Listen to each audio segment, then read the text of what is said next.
yang merasa ini adalah perbuatan sia-sia ataupun terlalu tergesa-gesa, coba diredam emosi politiknya, diredam ambisinya.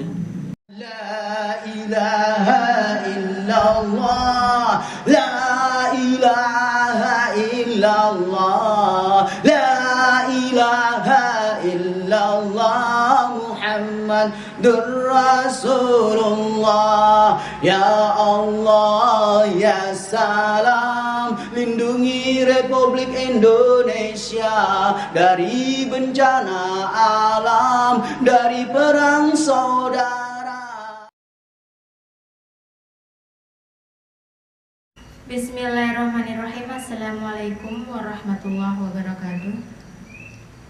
Presiden Joko Widodo memutuskan nama untuk ibu kota negara baru, yakni Nusantara. Berkaitan dengan hal itu, Partai PKS secara tegas menolak nama Nusantara dan pemindahan ibu kota negara dari Jakarta ke Kalimantan Timur. Ketua Majelis Syuro PKS Habib Salim pun angkat bicara tentang pemerintah yang terkesan terburu-buru dan memaksakan melaksanakan pembangunan ibu kota negara baru. Ia mempertanyakan urgensi dari pemindahan ibu kota, apalagi Indonesia tengah dilanda berbagai bencana dan pandemi. Sementara itu, sejarawan Jaji Riza menyatakan nama Nusantara tidaklah cocok karena memiliki banyak tafsiran. Bagaimana tanggapan dari Angkatan Muda Banteng Putih terkait hal ini? Mari kita simak selengkapnya. Bismillahirrahmanirrahim. Sallu ala Nabi sallallahu ala Muhammad sallallahu ala Muhammad sallallahu ala Muhammad. Asyhadu an la ilaha illallah wa asyhadu anna Muhammadar Rasulullah. Rabbi israh li sadri wa yassir li amri wa hlul 'uqdatam min lisani yafqahu qawli. Bismillah. Allahumma salli wa sallim ala Nabi Muhammad wa ala Muhammad. Walhamdulillah Pancasila fil Indonesia. Salimna ya Allah wa qabul hajatina ibda' bil basmalah. Sallu ala Nabi. Salim ya Allah Pancasila fil Indonesia. La haula wa la quwwata illa billah. Hasbunallah wa ni'mal wakil. Ni'mal maula wa ni'man nasir. Subhanallah walhamdulillah wa la ilaha illallah. Amma ba'd. Wa ya ibadallah, pada kesempatan ini kita membahas sebenarnya bukan sesuatu yang begitu sangat harus dibahas, tapi karena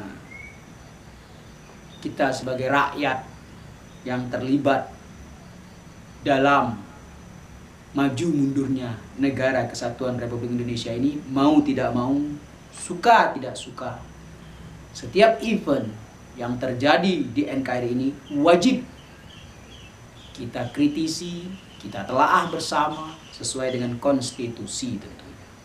Sallallahu ala Muhammad, sallu ala Nabi sallallahu ala Muhammad, ibda' bil basmalah. Bismillahirrahmanirrahim. Sebelumnya kami mensitir beberapa kalimat dari kitab ini. Bismillahirrahmanirrahim.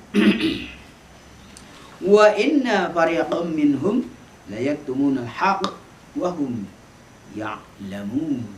Kami ulangin. Wa inna fariqam minhum la yaktumuna al-haq wa hum ya'lamun. Jadi banyak orang di dalam Republik Indonesia ini yang pura-pura dalam perahu, pura-pura tidak tahu.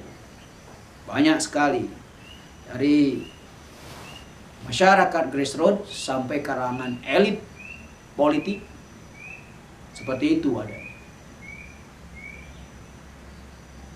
Senangnya membuat sesuatu yang tenang, adem, dibuat bergelombang. Ya, itulah, kembali lagi, itulah dunia, apalagi di dunia politik. Anda tidak akan bisa menemukan kedamaian di dunia politik. Karena di dunia politik itu menjatuhkan, merebut, menjatuhkan, merebut, menjatuhkan, merebut. Seperti itu terus di dunia politik, sampai ajal menjemput. Makanya kenapa lahir para sufi ataupun ilmu tasawuf? Ya karena tadi itu. Entah dia itu tokoh agama, entah dia itu orang rakyat, entah dia itu intelektualis, akademisi, ya. ekonom, sosiolog, dan lain segala profesi yang ada di muka bumi ini, kalau sudah terjun di politik, pasti merebut dan menjatuhkan siapapun dia, tanpa terkecuali. Nah, berkaitan dengan partai tertentu yang beroposisi, mengklaim diri beroposisi kepada pemerintah, ya otomatis akan mencari sisi lemah dari pemerintahan yang dioposisikan. Dalam hal ini pemerintahan di bawah kepemimpinan Bapak Haji Insinyur Joko Widodo. Apa yang salah dari nama ibu kota baru yang ada di Kalimantan Timur itu yang bernama Nusantara? Salahnya di mana? Apa ada yang harus dikritisi dalam hal ini? Kami rasa tidak perlu dikritisi. Kenapa? Memang Nusantara ini multitafsir secara makna, secara tafsir ya. Multitafsir. Siapapun bisa menafsirkan makna Nusantara ini sesuai dengan pemahaman intelektualnya, background pendidikannya. Maka dia bisa menafsirkan apapun tentang Nusantara. Dan ini sah-sah saja. Justru dengan multitafsir tersebutlah Nusantara ini layak untuk kita dengungkan ke permukaan. Tentunya beliau sudah memikirkan dengan dalam dan matang. Dan itu tidak serta-merta hanya pemikiran beliau saja tentunya. Ya. Itu kolektif, think tank, ataupun tim perumus, ataupun para penasehat memberikan masukan-masukan plus minus ketika nama Nusantara disematkan di ibu kota baru Kalimantan Timur itu. Apa tunggu Istana Negara sampai terendam banjir baru pindah, atau Monas tenggelam dengan banjir baru pindah, begitu? Kan nggak begitu juga pola berpikir kita. Lagi pula dengan adanya pemindahan ibu kota, dengan adanya ibu kota baru, ya, kalau bisa ini dijadikan sebuah tradisi di Republik Indonesia ini. Setiap 50 tahun sekali ibu kota berpindah. Nanti dari Kalimantan Timur mungkin pindah ke Sulawesi atau pindah ke Sumatera. Jadi kita kan negara kepulauan, merasakan semua pulau merasakan menjadi tempat transitnya apa yang dinamakan ibu kota. Nah, itu dia. Jadi kan tradisi 50 tahun sekali pindah ibu kota itu. Karena sudah menjadi konsekuensi logis ketika suatu tempat atau suatu daerah, katakan dalam ini kita ambil contoh Kalimantan Timur, yang tadinya biasa-biasa saja, begitu diresmikan ibu kota, sudah sah untuk dijalankan program-programnya untuk pemindahan secara berkala. Maka lihat, tanah-tanah yang ada di Kalimantan Timur, tadinya cuma 75.000 per meter. Sekarang per meter 300 bahkan mungkin 1 miliar. Subhanallah. Kan ini untuk membangun suatu tempat di Indonesia yang tadinya sangat di pelosok untuk menjadi ikon, dikenal di dunia, minimal dikenal di Nusantara, minimal. Pemindahan ibu kota itu bukan masalah kenapa tergesa-gesa, bukan masalah itu. Ada pertimbangan lain yang dipertimbangkan oleh Bapak Haji Joko Widodo. Ya, dengan nanti para investor, ini juga mungkin permintaan para investor.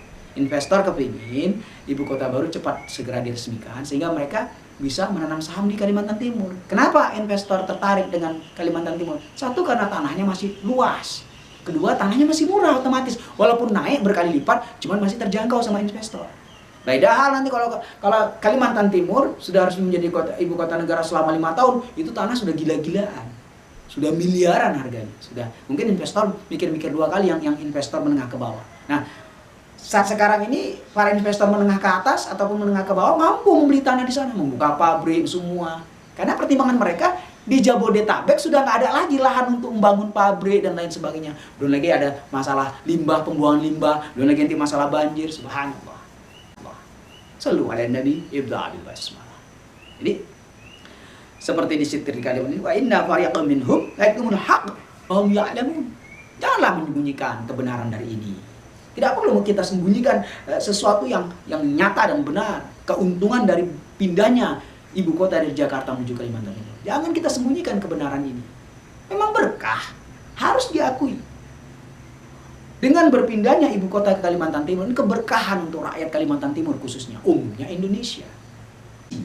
Yang merasa ini adalah perbuatan sia-sia ataupun terlalu tergesa-gesa, coba diredam emosi politiknya, diredam ambisinya, agar jangan sampai karena kepentingan kelompok dan pribadi mengorbankan banyak rakyat Indonesia, wabil khusus rakyat Kalimantan Timur. Jangan mengecewakan mereka, ya.